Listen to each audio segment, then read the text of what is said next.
కాంగ్రెస్ ప్రభుత్వం తీరును BJP MLA Payal Shankar తప్పుపట్టారు. ప్రజా సమస్యలపై కాంగ్రెస్ కు చిత్తశుద్ధి లేదన్నారు. హుటాహుటిన అసెంబ్లీ పెట్టి 2 నిమిషాల్లోనే సభను వాయిదా వేయడం ఏంటని ప్రశ్నించారు. ముందే కేబినెట్ భేటీ కావడానికి సమయం దొరకలేదా అని కామెంట్ చేశారు.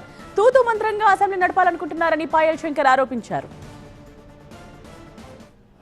మీకు తెలుసు కదా, మీరే పెట్టింది కదా అసెంబ్లీ సమావేశం. ఈరోజు కేబినెట్ సమావేశం నిన్న పెట్టుకోరాదా, లేదా మొన్న పెట్టుకోరాదా? కేబినెట్ సమావేశం అసెంబ్లీ సమావేశం ఉన్న రోజే కేబినెట్ సమావేశం పెట్టుకుంటారు.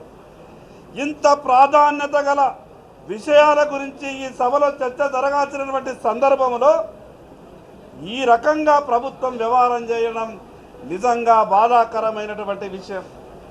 ప్రభుత్వం వ్యవహరిస్తున్నటువంటి తీరు చూస్తే సమస్యలను పరిష్కారం చేయాలన్నటువంటి ఆలోచన కనిపిస్తలేదు. కేవలం తూతూ మంత్రంగా అసెంబ్లీని నడిపి ఏదో చేతులు దులుపుకోవాలని ఆలోచిస్తున్నట్టు మాకు అనుమానం వస్తూ ఉన్నది.